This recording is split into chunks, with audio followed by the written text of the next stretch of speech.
संभल में हिंसा के बाद अब पुलिस ने दंगाइयों की तस्वीरें जारी कर दी है। प्रशासन हिंसा में हुए नुकसान की वसूली भी करने की तैयारी में है। संभल हिंसा को लेकर सियासत भी जोरों पर है। आचार्य प्रमोद कृष्णम के बयान ने एक बार फिर संभल हिंसा से समाजवादी पार्टी का नाम जोड़कर सियासत में उबाल ला दिया है। आचार्य प्रमोद कृष्णम ने कहा कि सीएम योगी के नेतृत्व में शांति एक बार फिर से बहाल तो होगी, मगर एसपी के नेताओं को बख्शा भी नहीं जाना चाहिए। उन्होंने तो अखिलेश यादव पर भी मुकदमा दर्ज करने की मांग कर डाली। वहीं अखिलेश यादव ने सोशल मीडिया प्लेटफॉर्म एक्स पर एक पोस्ट करते हुए लिखा कि न्यायालय का मान भी न्यायालय को ही सुनिश्चित करना होगा। सवाल यह उठता है कि आखिर इस हिंसा का मास्टरमाइंड कौन है। दो टूक में करेंगे चर्चा, पहले सुनते हैं बयान। संभल में जिस प्रकार से ये दुखद घटना हुई है, माननीय न्यायालय के आदेश पर एक टीम वहां सर्वे करने गई थी। जिस प्रकार से समाजवादी पार्टी के नेताओं के द्वारा लोगों को भड़काकर उकसाकर उस पर पथराव करके एक माहौल खराब करने का काम किया है, ये निश्चित रूप से दो परिवारों के राजनीतिक वर्चस्व की लड़ाई है। और हमारा संभल जल रहा है। संभल के अंदर जो पुलिस प्रशासन का पूरी तरह से इस घटना को अंजाम देने में इसमें हाथ है और पूरी अपनी लापरवाही और नाकामी को छुपाने के लिए लगातार अपने बयान को बदल रहे हैं। आपने देखा होगा, पहले बयान उन्होंने दिया कि पुलिस और प्रशासन, पुलिस की तरफ से कोई गोली नहीं चली, और उसके बाद में जब वीडियो वायरल हुई तो बैकफुट पे नजर आ रहे हैं। फिर उसके बाद उसको दूसरा रुख दे रहे हैं, कह रहे हैं कि दो गुटों के बीच में ये संघर्ष हुआ। अफसोस की बात है, कहाँ चली गई इनकी बुद्धि कि किस प्रकार से कि दो गुटों का ये कहाँ से मसला आ गया। कोर्ट के आदेश का सम्मान करना चाहिए, कोर्ट के आदेश की प्रतीक्षा करनी चाहिए। जो उपचुनाव हुआ है उसमें हार से समाजवादी पार्टी बौखला गई है और अखिलेश यादव जी पहले पत्थर फेंकवाते हैं, दंगा भड़कवाते हैं, भीड़ को उकसाते हैं, फिर डेलीगेशन भिजवाते हैं, घड़ियाली आंसू बहाते हैं। अखिलेश यादव जी को केस दर्ज तो अखिलेश जी के खिलाफ होना चाहिए। दंगा भड़काने का केस अखिलेश यादव जी पर दर्ज होना चाहिए।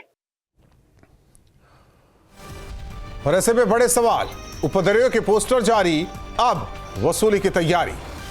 दंगाइयों की पहचान उजागर, क्या चलेगा बुलडोजर।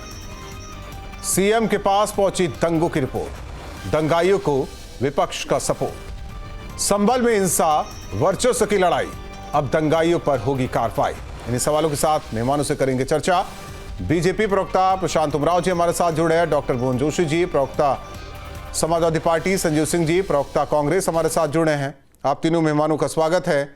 भुवन जोशी जी, आचार्य प्रमोद कृष्णम तो कह रहे हैं कि आपके राष्ट्रीय अध्यक्ष पर केस दर्ज हो, वो भड़काते हैं, पत्थर पिकवाते हैं, घड़ियाली आंसू बहाते हैं और इसके बाद उनका बचाव करते हैं जो इस कृत्य में शामिल होते हैं। पहले तो उन पर एफआईआर होना चाहिए।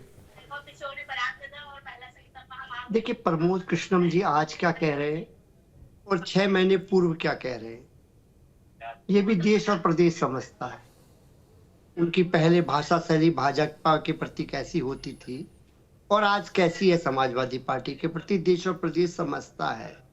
और हम लोग एज ए धर्मगुरु तो उनका सम्मान करते हैं, लेकिन निश्चित तौर पे देश उनको गंभीरता से लेता नहीं। राजनीतिक दृष्टि से हम उनको गंभीरता से लेते नहीं। और जिस बात पे सुशांत जी आज आपने बहस कराई, राहुल उस विषय, राहुल जी माफी के साथ, राहुल जी जिस बात पे आपने बहस कराई है उस विषय में समाजवादी पार्टी का साफ कहना है कि जो उपचुनाव हुआ और उस बंदूक के नोक पर जिस प्रकार लोकतंत्र की हत्या हुई, सरकार नहीं चाहती थी कि 23 तारीख को परिणाम के बाद 24 तारीख को देश और विश्व में इसकी चर्चा हो।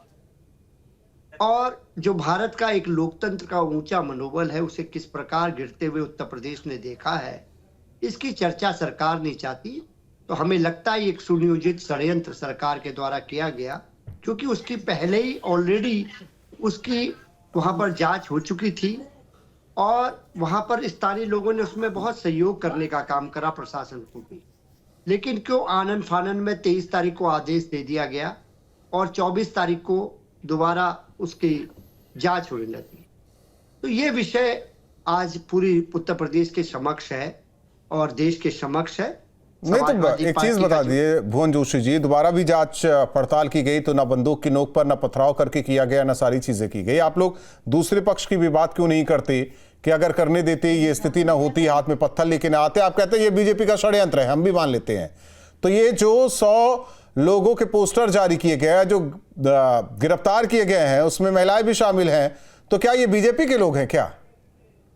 उनसे कहा गया था लीजिए हाथ में पत्थर पकड़िए और फेंकिए, पुलिस वाले जख्मी हो, आबो हवा खराब हो, शांति भंग हो, वहां गोलियां चले, चाहे जो भी है, वो बीजेपी के लोग थे।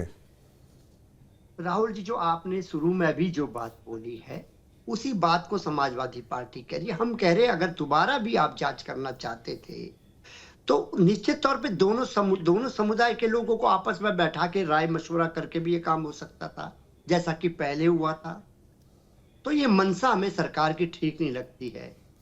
और अब जो सरकार अपना काम कर रही है, मुझे बताइए इसमें सरकार की मंशा क्या आ जाती है? आप लोग घूम फिर कर वहीं आ जाते हैं। ये तो प्रशांत उमराव जी, क्योंकि उन्हीं की पार्टी की सरकार है, वही जवाब देंगे। मंशा क्या है प्रशांत उमराव जी आप लोगों की? अब तो पोस्टर भी चिपका रहे हैं आप लोग। देखिए राहुल जी, पूरा कोर्ट का विषय है और वादी और प्रतिवादी पक्ष का इसमें विषय है। इसमें ना तो सरकार का कोई लेना देना है, ना ही पुलिस का कोई लेना देना। बता तो, विपक्ष तो यही बता रहा है कि आधार आप ही लोगों का है।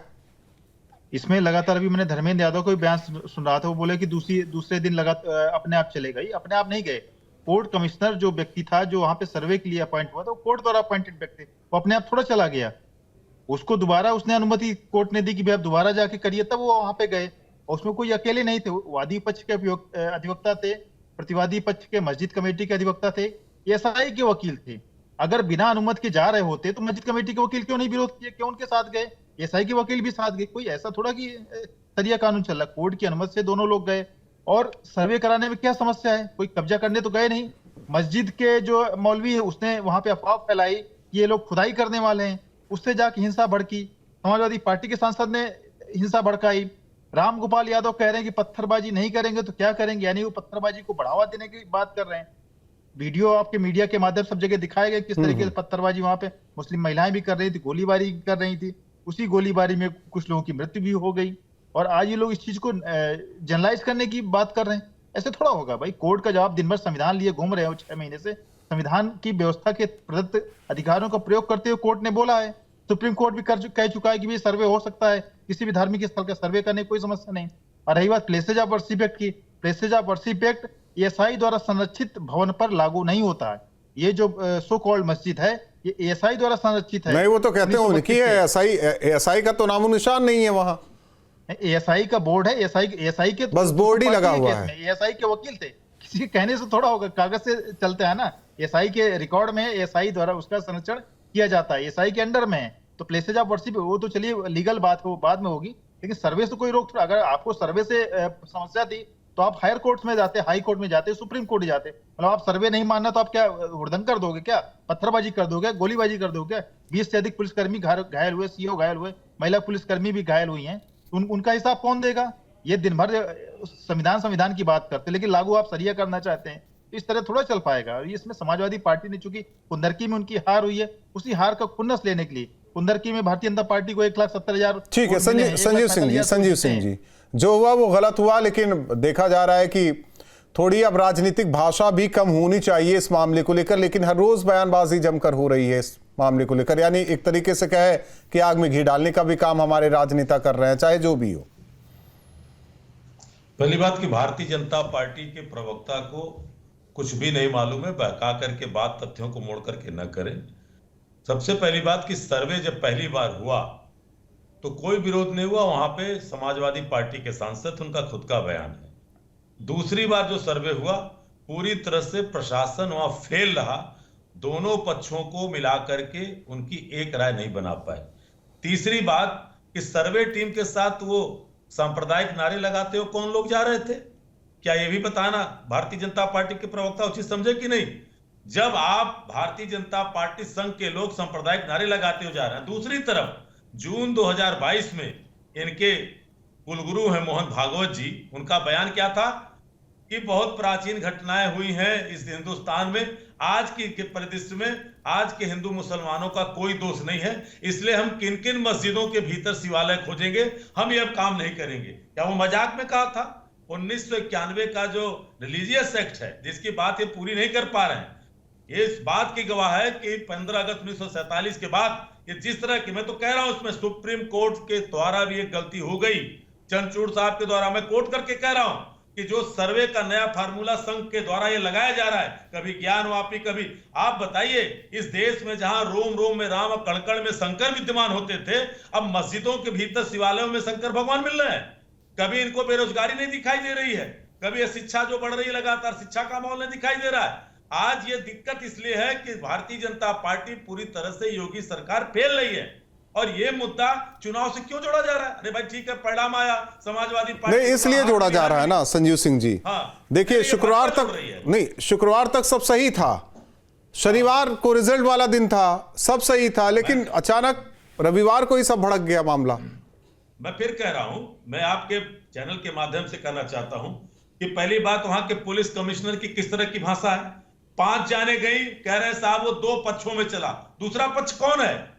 यही तो सवाल है। क्या तो रहे हैं, तुर्क और पठान के बीच ये विवाद है, यही तो दिक्कत है। दरअसल पुलिस टोटली फेल्योर है, प्रशासन फेल है, 5 लोगों की जान जा रही है। आप बताइए, अगर आपको मालूम भी नहीं 1000 लोग जुड़ जा रहे हैं। आप ये इसलिए कह रहा हूं भाजपा और संघ के लोगों को कि आपको बहराइच की घटना याद होगी। मेरी बात छोड़ दीजिए, समाजवादी पार्टी प्रवक्ता की बात छोड़ दीजिए, वहां के विधायक सुरेश्वर सिंह का क्या बयान था, जो एफआईआर दर्ज कराया कि भाजपा के लोगों ने अपने नगर अध्यक्ष को, उसने एफआईआर कराया शम श्रीवास्तव को कि इन लोगों ने दंगा भड़काने का काम किया और एक अज्ञात जो मारा गया, कराया तो वही लोग हैं। नहीं, मैं तो कह रहा हूं संजीव जी, कराया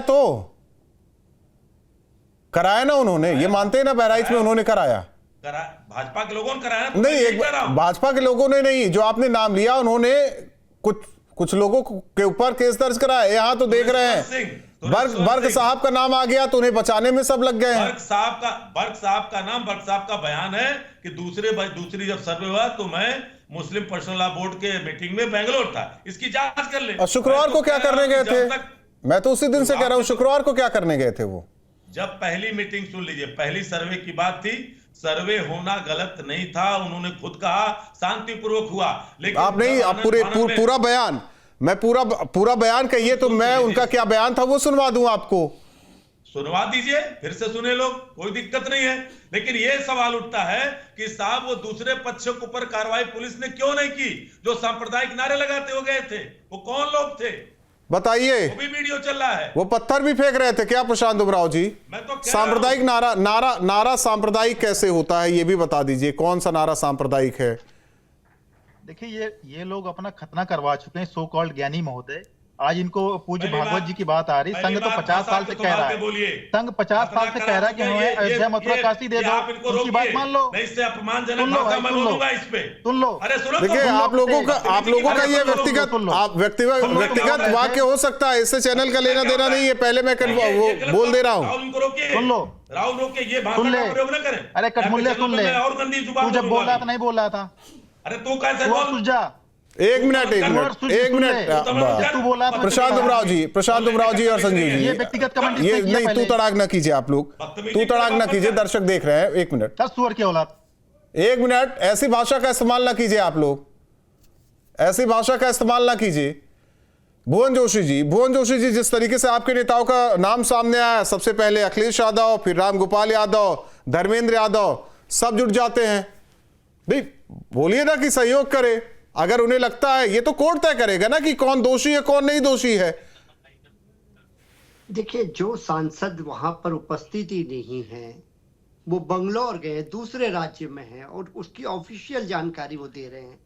आज ये तो जग हंसाई सरकार की हो रही है कि सरकार उन पे आरोप लगा रही जो वहां पर है ही नहीं उपस्थित, संभल में वो उपस्थित है नहीं। तो क्या एफआईआर में ये लिखा गया है कि वो पत्थर फेंक रहे थे, या वो गोली चला रहे थे, वो लाठी भाज रहे थे? क्या है मजमून, जो भी है एफआईआर का मजमून, वो तो बता दीजिए ना कि आखिर किस तरीके से बनाया गया है उन्हें दोषी, वो भी बताते चलिए, कम से कम क्लियर हो जाए ना दर्शकों को।